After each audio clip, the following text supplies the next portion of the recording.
अस्सलामु अलैकुम वरहमतुल्लाहि वबरकातुहू।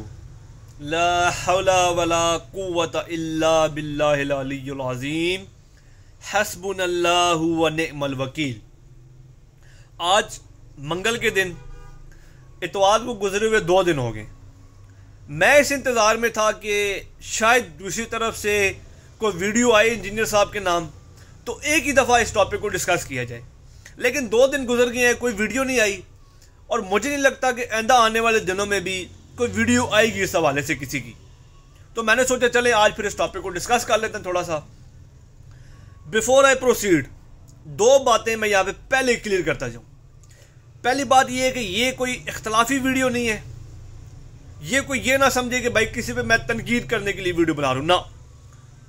ये वीडियो, इस वीडियो में हम थोड़ा सुनैरियो समझेंगे, हिस्ट्री देखेंगे और फिर नज़र दौड़ाएंगे कि ये सारा वाकया किस लिए हुआ था। कोशिश करेंगे ये समझने की। और दूसरी बात कि ये वीडियो मुफ्ती मुनीबर रहमान साहब हाफिज़ुल्लाह के लिए नहीं है। मैं उनकी बहुत इज्जत करता हूँ, वो मेरे फेवरेट है। मैं अपनी यूट्यूब की वीडियो में भी कह चुका हूँ कि वो एक बहुत ही नफीस आदमी है। उनका इस पूरे मसले में कोई लेना देना नहीं था। उनको घसीटा गया इस मामले के अंदर। तो ये वीडियो उनके खिलाफ नहीं है। वैसे तो मैं कोशिश करूंगा कि इस वीडियो में मैं किसी का नाम ना लूं, क्योंकि हमारे उस्ताद ने भी नाम नहीं लिया किसी का, तो मैं भी कोशिश करूंगा कि नाम ना लूं। लेकिन अगर बातों में से कोई बात निकल आती है तो ये वीडियो मेरी, ये जो छोटे मोटे है ना, जिनको हर वक्त मुनाजर सूझी होती है, उनके हवाले से हो जाएगी। मुफ्ती साहब के हवाले से इसमें कोई बात मैं इंशाल्लाह नहीं करूंगा और ना ही किसी कोई रिलेट करेगी ये वीडियो उनके लिए, क्योंकि हम उन लोगों में से नहीं है कि जो ये बातें करें कि भाई मुफ्ती साहब नहीं आए तो मुफ्ती साहब डर गए हैं, या मुफ्ती साहब भाग गए हैं, या मुफ्ती साहब पता नहीं क्या, कोई मुनाजरा करना मुफ्ती साहब को नहीं आता। तो हम उनमें से नहीं हैं। तो इसीलिए ये वीडियो आपने ना इख्तलाफी नज़र से देखनी है और ना ही तनकीद वाली नज़र से देखनी है। तो सबसे पहले तो मैं कोशिश करूँगा कि 1 मिनट के अंदर अंदर या जितनी जल्दी हो सके थोड़ी हिस्ट्री पर नज़र डालें और फिर मैं अपने मेन टॉपिक पे आऊँ।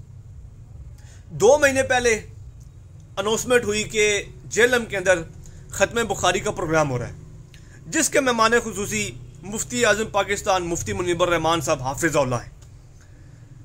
अब पोस्टर वगैरह छप के हर तरफ अनाउंसमेंट हो गई। उसमें कहीं भी ये जिक्र नहीं था कि मुफ्ती साहब जेलम इसलिए आ रहे हैं कि वो इंजीनियर साहब से मुनाजरा करना चाहते हैं। लेकिन इतवार गुजरी, इस इतवार से पिछली इतवार बुध वाले दिन एक मुबैना रैप की वीडियो आई। मुबैना रैप मैं इसलिए कह रहा हूँ कि हमारे उस्ताद ने भी पूरे 3 घंटे की वीडियो में आपके लिए यही नाम इस्तेमाल किया है, क्योंकि आपका ये काम है कि छोटे मिर्ज़ा इंजीनियर करके ना फेम हासिल कमाना। लेकिन हम आप लोगों को इस काबिल नहीं समझते कि आप लोगों का नाम भी लें। हाँ, इसलिए हम समझाने के लिए आपको मुबैना रैप ही कह लेंगे, ठीक है। बुध वाले दिन मुबैना रैप की वीडियो आई, जिसमें उन्होंने अनाउंस किया कि मुफ्ती आज़म मुफ्ती मुनीबर रहमान साहब छोटे मिर्ज़ा साहब से मुनाजरे के लिए आ रहे हैं। अब इस चीज़ की अल्लाह बेहतर जानते हैं कि इस चीज़ की नॉलेज मुफ्ती साहब को थी भी या नहीं थी। लेकिन ये सब होने के बाद भी मुफ्ती साहब का कोई तरदीद वाली वीडियो नहीं आई, कोई इस तरह की वीडियो नहीं आई कि भाई मेरा इस वाक़े से कोई लेना देना नहीं है। तो थोड़ी देर के लिए हम मुफ्ती साहब को इससे रिलेट कर लेते हैं। बुध वाले दिन वीडियो आई, इंजीनियर साहब तक पहुंची। वेरी नेक्स्ट डे इंजीनियर साहब ने अपने अकेडमी के अमीर को तोहफे तोहफ़ के साथ भेज दिया मस्जिद में, मुबैना रैप के पास ही। उन्होंने तोहफे दिए और साथ ही इन्विटेशन दी कि मुफ्ती साहब इतवार वाले दिन या फिर हफ्ते वाले दिन या जब उनका दिल करे वो हमारी अकेडमी में तशरीफ़ लाए। अब आता है जी इतवार, हफ्ते वाला दिन। मुफ्ती साहब आते हैं जेलम। हमारा प्रॉपर टॉपिक शुरू हो चुका है। मुफ्ती साहब आते हैं जेलम, एंटर होते हैं मस्जिद के अंदर। अब वहाँ पे जो हुजूम था, उसकी तरफ से जो मुफ्ती साहब को तकलीफ पहुँची, जो मुसीबत उनको स्टेज तक आने के लिए सामना करना पड़ा, उसका गुस्सा उन्होंने उतारा स्टेज पे बैठ के बकौल इनके। हमारे नज़दीक वो गुस्सा उस चीज़ का नहीं था। हमारे नज़दीक वो गुस्सा था इस सारे गंद का जिसमें उनको घसीटा गया। खैर, अल्लाह बेहतर जानते हैं। मुफ्ती साहब मिंबर पर बैठे और बैठते ही उन्होंने सबसे पहला ये अल्फाज कहा, सबसे पहला जुमला उन्होंने ये कहा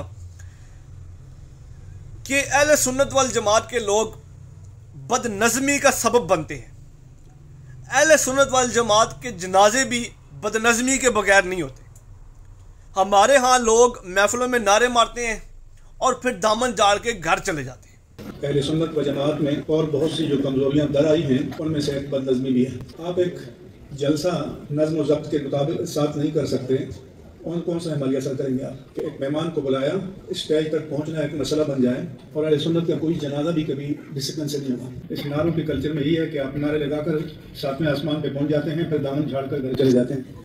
यहाँ से मुफ्ती साहब ने अपनी वीडियो का आगाज़ किया और ये वो लितर थे जो मुबैना रैप के सर पे उन्होंने पूरी आवाम के सामने मारे। ये उस चीज़ का गुस्सा था जो उन्होंने उतारा।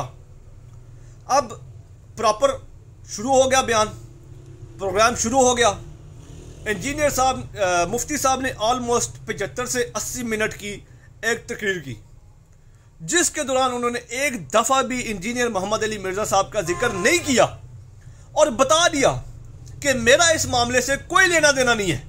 अब इस बात को तो कर दिया मुफ्ती साहब ने क्लियर कि इस पूरे वाक़े से, इस पूरे घन से, इस पूरे जो ये तमाशा बना है, इससे मेरा कोई लेना देना नहीं है।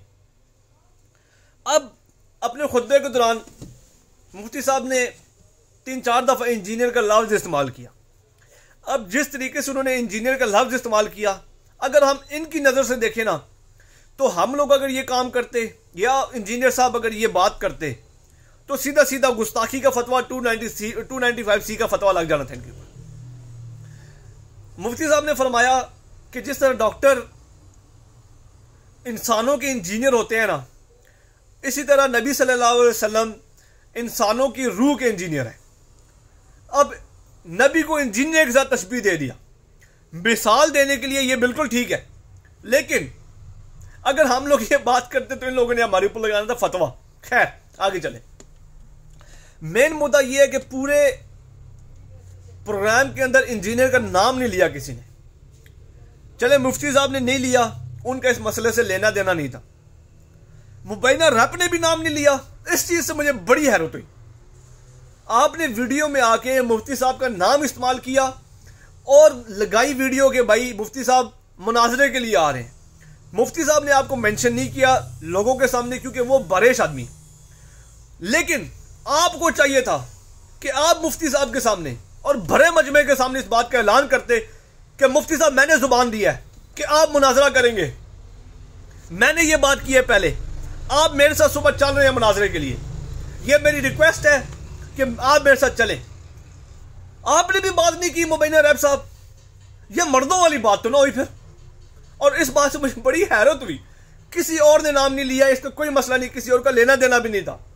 आपने छोटा मिर्जा कह के बोली थी ना कि इंजीनियर साहब से मुनाजरा करने आ रहे हैं, तो फिर मुफ्ती साहब के सामने ये बात इरशाद फरमाते कि मुफ्ती साहब आपके आने का एक और मकसद भी है, वो ये है कि हमने जाना इंजीनियर से इतना बड़ा फतवा उठा हुआ है, उसके सामने हम जाएंगे, उसके पास बैठ के हम मुनाजरा करेंगे और उसे हराएंगे ताकि हमारी आवाम को पता चले कि हम ही सच्चे हैं।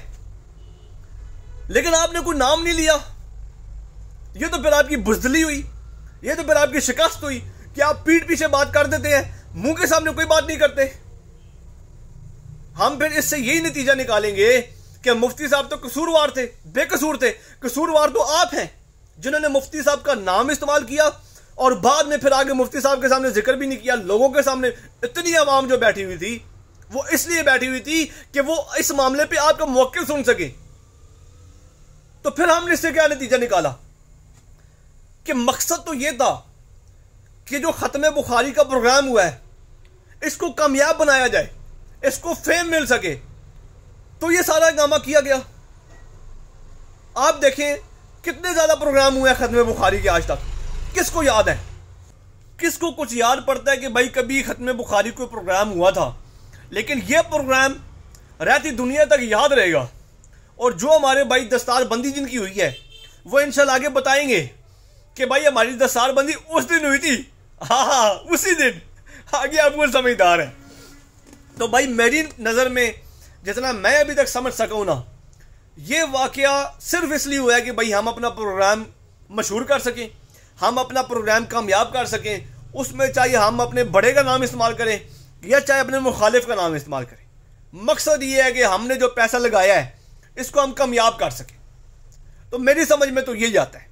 लेकिन दूसरी तरफ इंजीनियर साहब की शर्त अभी तक वहीं पे है कि भाई अगर किसी ने आना है तो आ जाओ, लेकिन कंडीशंस ये हैं आने की, अपने बड़े से वीडियो बनाए आ जाएं, ये नहीं कि अभी नहीं हुआ तो आगे भी नहीं होगा।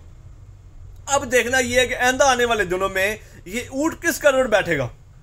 अगर ये ऊंट बैठता भी है तो इसकी करवट क्या होगी, और आइंदा आने वाले दिनों में मुबैना रैप की कोई वीडियो आएगी इस मामले पे, या फिर वो, अभी मैं वो लफ्ज़ इस्तेमाल नहीं करना चाहता, या फिर उनको कुछ ख्याल आ जाएगा कि भाई इसके बाद छोटा मिर्ज़ा नहीं करनी, क्योंकि तबीयत तो बहुत आप लोगों की साफ़ हो चुकी है अल्हम्दुलिल्लाह। तो ये मेरा मौक़िफ़ था जो मुझे अभी तक समझ आई। मकसद इनका यही था कि इन्होंने अपना प्रोग्राम कामयाब करने, बस। इसके बाद मुझे कोई और मकसद नज़र नहीं आता जिसमें इन्होंने उस शरीफ इंसान को घसीट दिया, उस इस उम्र में आके उनका नाम बदनाम कर दिया। आप चलो इंजीनियर को इस्तेमाल करते थे, ठीक था, अपनों को भी नहीं छोड़ा भी आपने, लेकिन खैर ये इनका अपना मामला है। हमने अगले आने वाले दिनों में देखना है कि भाई इसका नतीजा क्या निकलता है, दूसरी तरफ से कोई रिस्पॉन्स आता है नहीं आता है। हमें कोई शौक़ नहीं है मुनाजरों के, हमें कोई शौक़ नहीं है किसी के सामने बैठने के। हाँ, अगर पहले बात आप लोग खुद करते हैं और फिर भाग जाते हैं, ये पहले भी हुआ है, अभी भी हुआ है, आगे भी होता रहेगा, मुझे उम्मीद आगे भी होता रहेगा। तो ये मेरा एक छोटी सी मेरी जो दिमाग के अंदर बात आई थी वो ये थी। बाकी अगर इस वीडियो में मैं कुछ खिताब जो जोश में आके ज़्यादा बोल बैठा हूँ तो, या कुछ मैंने कोई गलत बोल दिया तो माफ़ी चाहता हूँ। तालिब इल्म हूँ, सीख रहा हूँ, कोशिश कर रहा हूँ सीखने की। आप भाइयों से रिक्वेस्ट है कि मेरे लिए दुआ करें, अल्लाह ताला हम सबको अपनी हिफ्ज़-ओ-मान में रखे, हमें हिदायत अता फरमाए, और हमें इस तरह के फितनों से, इस तरह के जो शैतानी वसवसे हैं जिसमें हम दूसरे लोगों को घसीटें, इससे हमें महफूज रखें। अस्सलामु अलैकुम व रहमतुल्लाह।